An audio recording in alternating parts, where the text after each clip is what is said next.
하나님 말씀 보시겠습니다. 하나님 말씀은 마가복음 3장 13절에서 15절까지 말씀입니다. 또 산에 오르사 자기가 원하는 자들을 부르시니 나아온지라.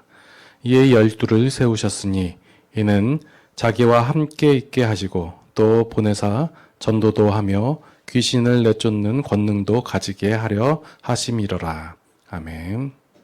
아주 당연한 일이라는 제목으로 이유진 목사님 말씀 증거해 주시겠습니다. 예수 믿고 구원받자마자 곧장 하늘나라로 데려가면은 예수 믿을 사람이 별로 없을 것 같아요. 아들이 예수 믿자마자 천국 가면 죽었잖아요. 아버지가 예수 믿으면 죽어서 천국 가잖아요. 그럼 뭐 예수 믿자마자 초장 치르느라고 볼일 못 보게? 예, 그런 일들이 일어날 것 같아요.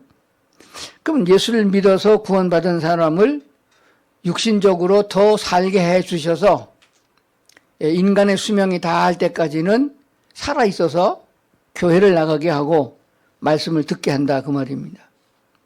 그러면은 하나님께서는 왜 그렇게 하셨느냐를 좀 생각해 보는 시간을 가지려고 합니다.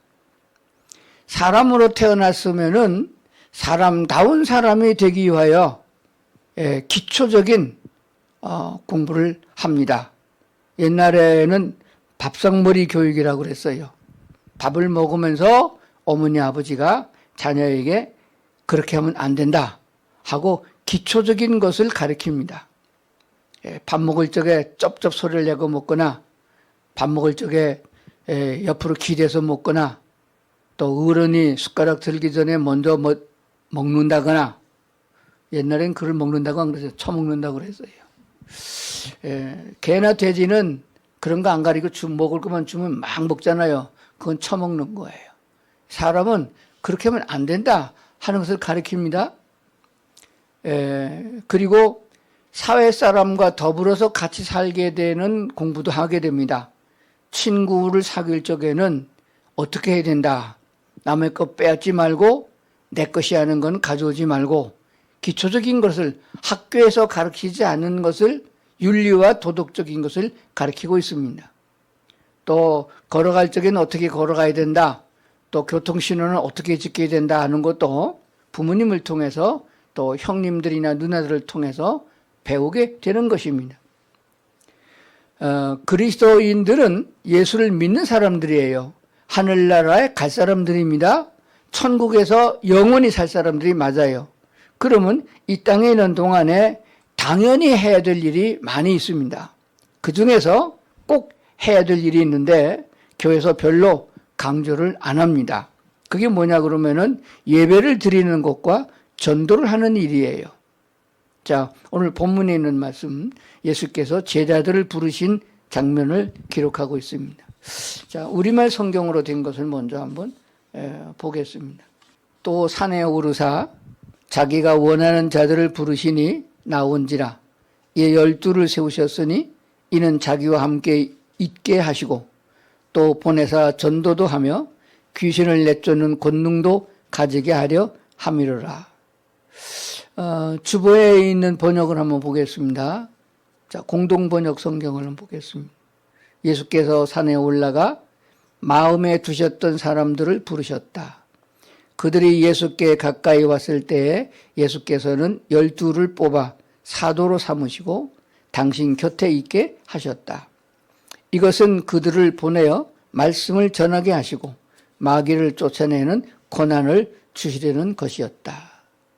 새번역 성경도 공동번역과 같은 내용을 갖고 있고 현대인의 성경은 개역개정판과 같은 내용을 담고 있습니다. 제가 왜 이렇게 대조해서 성경을 보라 하나 그러면은 우리가 갖고 있는 성경은 다 번역 성경이에요.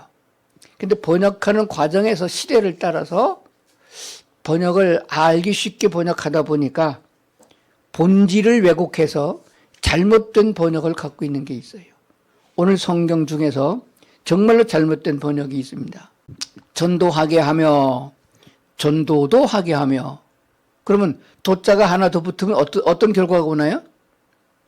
자, 우리 학생들 전도하게 하며 하는 말과 그 돛대를 하나 더 붙여서 전도도 하게 하면 어떻게 다를까요? 똑같은 말이에요? 다른 말이에요? 어떻게 달라요? 전도도 하게 하면은 부수적이게 돼요. 주가 되지 않습니다. 전도도 하면은 해도 그만 안 해도 그만. 근데 공동번역 성경에나 또 여러분이 보고 있는 쉬운 성경, 그 다음에 세번역 성경에 보면 전도하게 하며 도자를 뺐어요. 원어의 원문에도 전도하게 하며 전도가 주어가 됩니다. 근데 이 사탄이 개입을 해가지고 전도도 하게 하며 귀신을 내쫓는 권능도 있게 하며 권능을 주셨다 이렇게 되는데 권능도 주게 하시며 이렇게 해서 중요한 골자를 빼먹어 버렸어요. 일부러 뺐어요. 이게 아주 나쁜 번역입니다. 이런 성경이 번역된 게 성경에 가끔가다 나옵니다. 중요한 것들을 빼서 영적인 요소를 다 뺐어요. 사탄의 역사입니다. 그래서 교회가 필요하고 목사가 필요해서 하나님께서 말씀하신 본질적인 요소가 뭐냐 하는 것을 알게 하고 배우는 것은 중요한 일이라 그렇게 믿습니다. 그러니까 전도는 해도 되고 나중에 해도 되고 뭐 별 중요한 게 아니라 그렇게 가르치게 되는 결과가 되는데 그렇지 않습니다. 마땅히 해야 될 일입니다. 아주 당연한 거예요. 그리스도인이라면 마땅한 겁니다. 요즘 젊은이들에게 설문조사를 했더니 결혼은 해도 되고 안 해도 되고 그렇게 대답을 했어요. 그거는 성경에 맞지 않는 겁니다. 하나님의 말씀에는 창세기 1장에서 인간을 창조했을 때에 너희는 생육하고 번성하라. 결혼해야 생육하고 번성하잖아요. 그리고 나중에 아브라함을 부르셨을 적에도 내가 자손이 하늘 위에 별과 같이 많아지게 하라. 노아 홍수 이후에도 생육하고 번성하라. 성경의 약속입니다. 그리고 결혼은 했는데 결혼한 신혼부부에게 물어봤습니다. 애를 낳아야 되냐 안 낳아야 되느냐 그렇게 물었더니 낳아도 되고 안 낳아도 되고 성경 똑같아요. 전도도 하며 그런 식이에요. 낳아도 되고 안 낳아도 되고 그러니까 어떻게 됐어요? 그러면은 두 사람이 짝을 지었으면은 두 명은 낳아야 평균치가 유지가 되는 거예요. 근데 한 명 낳았다. 그러면 한 세대가 지나면 반으로 줄어드는 거예요. 그러니까 지금 우리나라가 심각한 문제입니다. 출산율이 어떻게 되냐 그러면 한 명도 안 돼요. 0.78%라고 보고가 됐습니다. 앞으로 40년 후면은 절반으로 싹 줄어드는 거예요. 또 40년 후면은 이제는 사람 찾아볼 수가 없어요. 애들을 찾아볼 수 없어요. 일손이 없어서 막노동하는 일꾼이 없어서 농사 짓는 데거나 또 고기 잡는 어부들에게는 일꾼이 없어서 사람을 구할 수가 없어요. 특별히 농사를 짓는 사람들에게는 철이라는 게 있습니다. 요즘에 무슨 철이냐 하면은 양파하고 마늘하고 감자를 수확할 기회예요. 요게 한 2시간 정도 됩니다. 수확 기간이. 그 기간이 지나면은 못 쓰게 돼버려요. 그러니까 이 때에 맞춰서 사람을 구해야 되는데 못 구해가지고 일당 15만 원씩 준대요. 와 괜찮죠? 그래도 사람 못 구한대요. 그런데 요즘에 젊은이들은 그런 일은 안 하려고 그래요.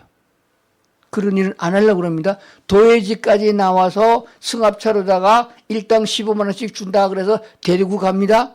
밥 먹여주고 돈 주고 그래도 일꾼을 못 구해서 외국 사람을 들여오게 되는데 이대로 나가다 보면은 미국처럼 우리나라도 외국 사람이 아주 한국 토백이 우리 황인종 한국 사람의 보다 외국 사람이 더 많아질 거예요.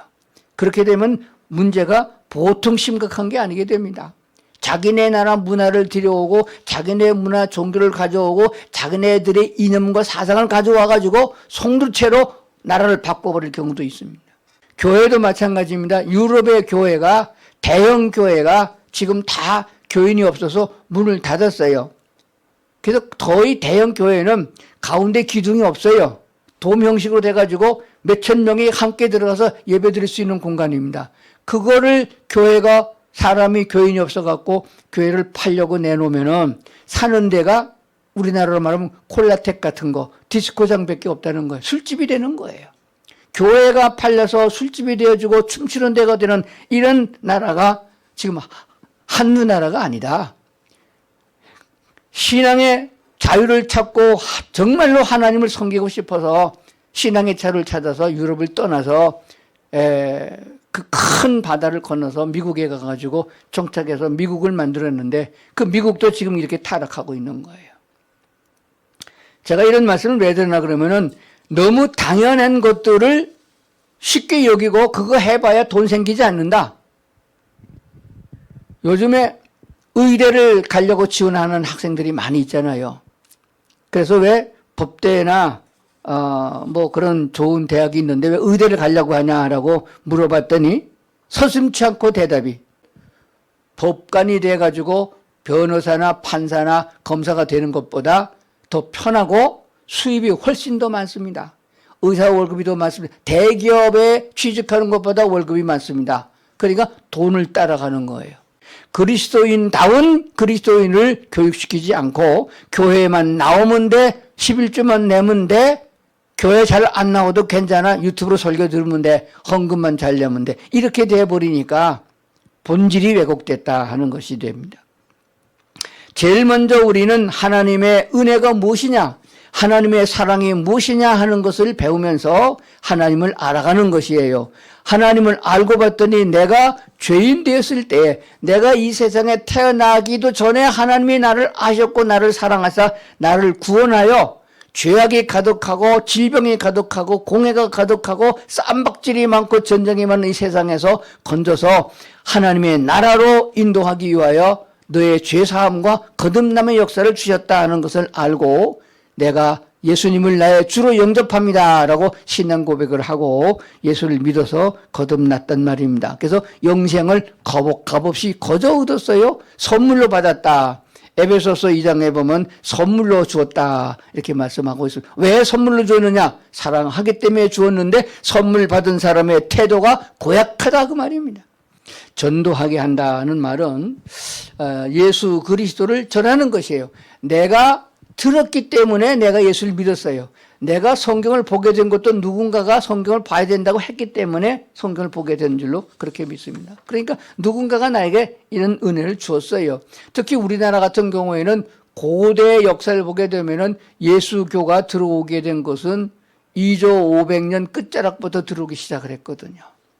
특히 미국의 선교사들, 캐나다에 있는 선교사들, 유럽에 있는 선교사들 이렇게 와가지고 한국말도 제대로 못하는 사람들이 목숨을 걸고 와서 전도를 해줬기 때문에 우리가 예수를 믿게 된 거예요. 이 은혜를 입었으면은 은혜로 보답하는 사람이 돼야 된다. 그래서 개인적으로나 교회적으로 전도하는 것은 꼭 필요하다. 반드시 필요하다. 당연히 해야 될 일이다. 그 말씀을 드린 것입니다. 그럼 여러분 개인적으로 생각해 보세요. 나는 얼마나 전도하고 있느냐. 그런데 이 전도에 대해서는 우리가 잘못 교육을 받고 잘못 이해하는 것들이 좀 있어요. 그게 뭐냐 그러면은 띠를 두르고 나가가지고 예수 믿으세요. 예수 천당 그렇게 말하는 것만 전도를 말하는 건 아닙니다. 입으로만 전하는 것이 전도가 아니에요. 생활과 삶 속에서 그리스도의 향기를 나타내므로 상대방이 예수를 믿어야겠다는 생각을 일으키는 것 자체도 이미 전도가 되는 것입니다. 자, 그래서 성경에 보면은 각각 그 사람이 가지고 있는 은사에 따라서 신앙생활을 하게 하셨어요. 그래서 이 은사는 가지고 있는 재주라고도 말하고 기술이라고도 말합니다.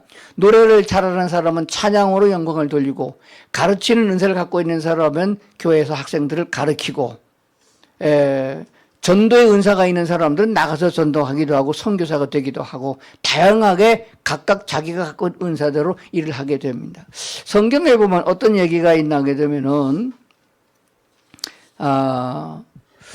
하나님께서 우리 모든 사람에게 똑같게 만들지 않았고 서로 다르게 만들었습니다. 피아노 건반이 다 다른 소리를 내는 것 마냥 우리 모든 사람은 본질적으로 부모님으로부터 태어날 적에 DNA를 다르게 받고 있습니다. 그래서 사명도 다르고 생각도 다르고 재주도 다릅니다.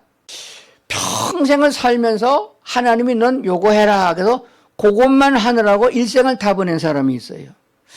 누가복음에 보면은 누가복음 2장에 보게 되면은 예수님이 마리아라고 하는 여자를 통해서 세상에 태어나가지고 갓난아기 난제 8일째 될 때에 성전에 와가지고 결례를 행하는, 할례를 행하고 하나님께 드리는 예식을 행하는 일이 있을 것이다 라고 한 사람에게 하나님이 천사를 통해서 말씀해 주셨어요. 근데 그는 누가복음 2장에 보니까 안나라고 하는 여자였어요. 근데 그 여자는 선지자적인 사명을 갖고서 살았는데 성전을 떠나지 아니하고 주야로 금식하면서 그 예언하신 말씀이 성취될 때까지 기다린 것입니다. 그는 결혼을 하고, 여자인데 결혼을 하고 7년 동안 남편과 살다가 남편이 죽었어요. 과부가 됐어요.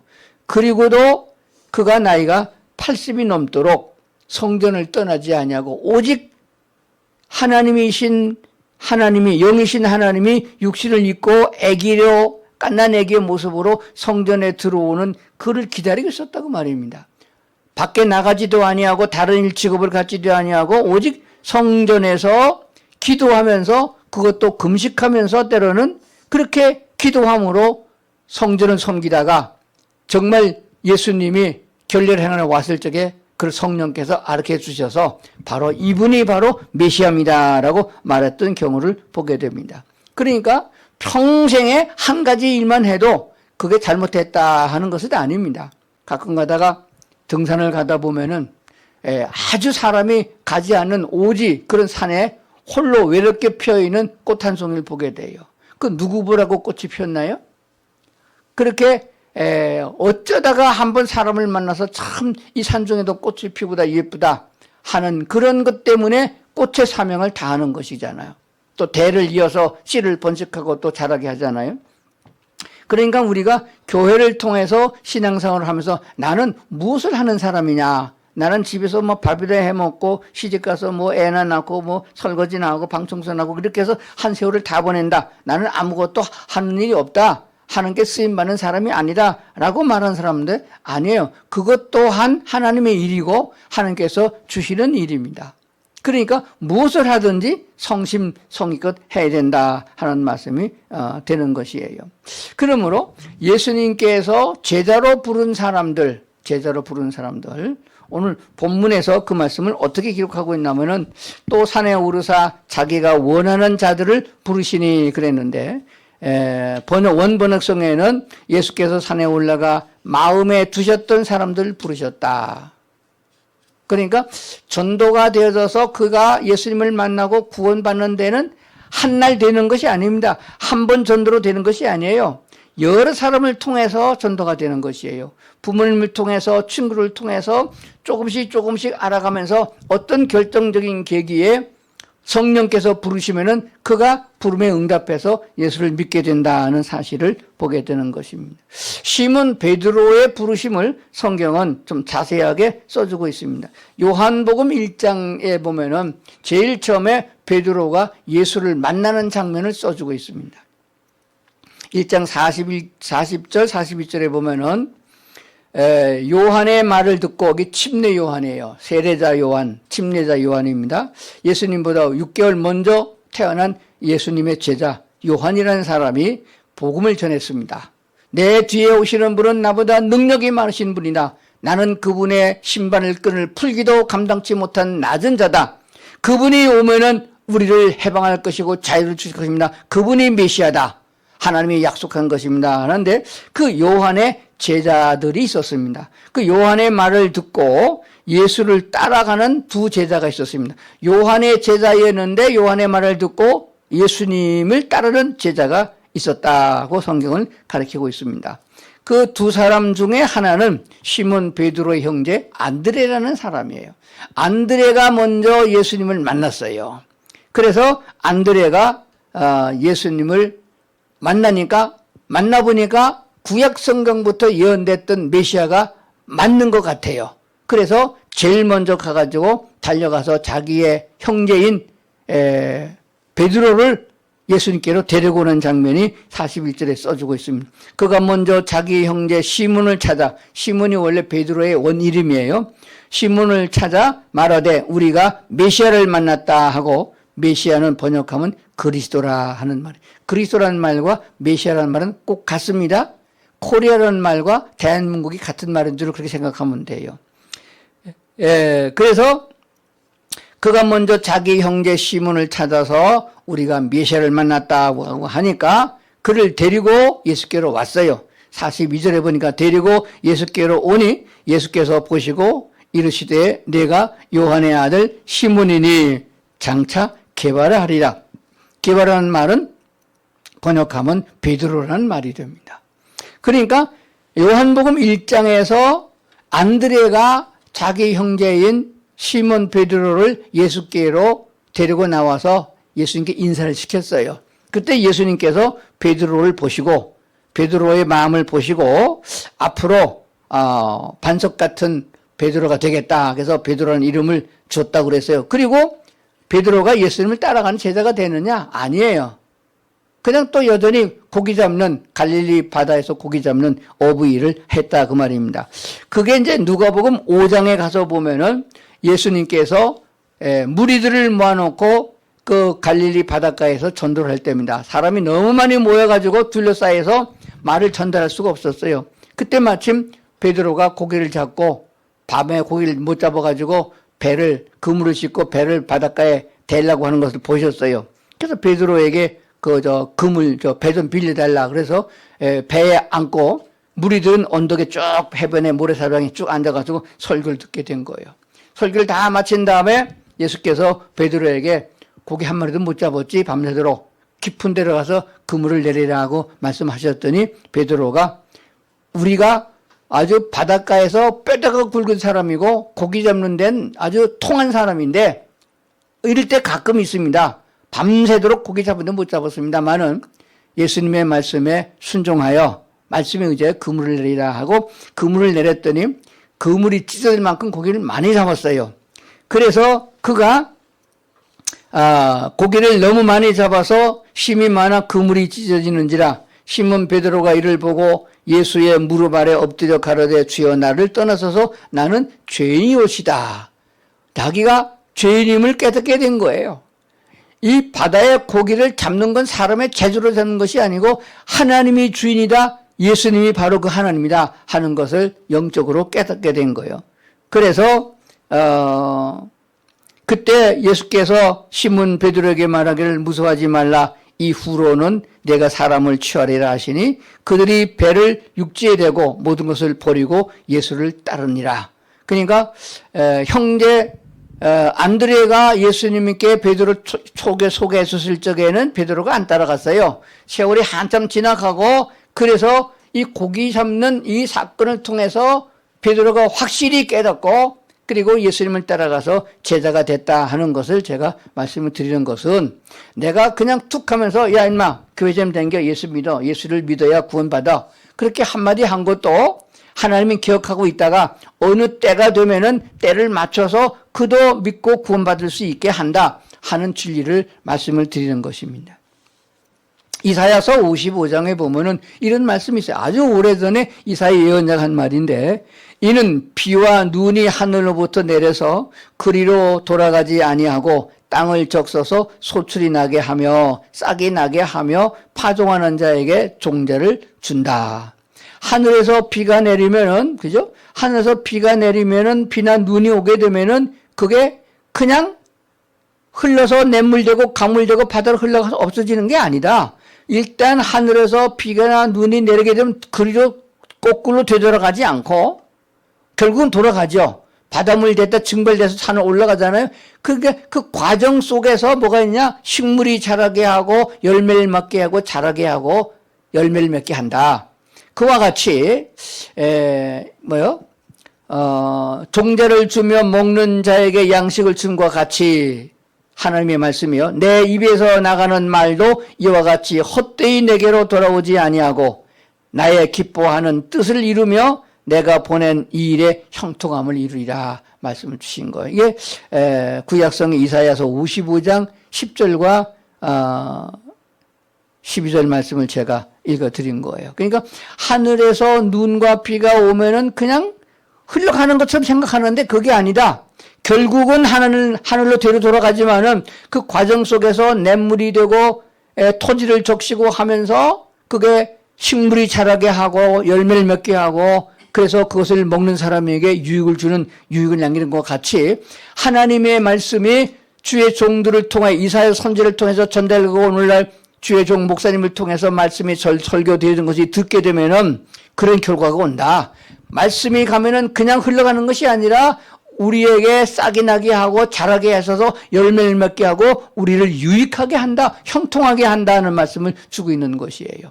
그러니까 우리는 쓸데없는 세상의 말을 하고 웃고 지나는 것이 아니라 요긴하고 진리인 하나님의 말씀을 나타내 주는 것이다 라고 하는 것입니다. 전도라고 하는 것은 전문가, 전도사가 하는 것이 아니고 예수를 믿는 사람은 누구나 할 수 있는 것입니다. 내가 믿는 예수님을 아는 것만큼 전화해서 가르치는 것이고 이렇게 한마디 하게 되면 결국 어느 시점에 가면 그도 예수님을 만나서 믿게 된다는 그런 것을 말씀하고 있는 줄로 믿습니다. 그리고 더 중요한 것은 생활과 삶 속에서 교회에 다니는 사람들이 욕을 많이 먹으면 전도가 잘 안 돼요. 저놈의 자식을 보니까 교회 가고 싶은 생각이 하나도 안 가. 교회 다니면서 못된 짓을 다 골라가고 욕은 뒤지게 잘하고 공부는 되게 못하고 그렇게 되면은 전도하기 어려워요. 니나 잘 믿어 그럴 거야 아마. 그런데 모범적이죠. 공부도 잘하죠. 예의도 바르죠. 인사도 잘하죠. 무엇으로 보나 정말 예수 믿는 사람은 달라. 그런 행위가 되면은 그 행위 자체가 이미 전도가 되는 것이에요. 그러므로 우리는 어떤 모양으로든지 간에 내 삶 속에서 예수의 이름이 전달되어지고 또 내가 알고 있는 성경 구절 하나라도 나타내서 전해주는 사람이 되어야 전도하는 삶이 되어진다. 이건 아주 믿는 사람에게 당연한 것이다. 당연한 것을 하지 못하는 것은 인간이 아니에요. 그러니까 아주 당연한 것, 예배를 드리는 것과 전도하는 것이 바로 그리스도인들의 삶의 당연한 것이라고 그러면은 이 마땅한 것을 마음에 두고 반드시 그렇게 할 수 있는 생각을 가지고 살아가야 된다는 것입니다. 전문 선교사가 돼서 외국으로 선교를 하러 가든지 그 선교사를 보내도록 하는 것 또한 전도에 같이 동참하는 것이 되어집니다.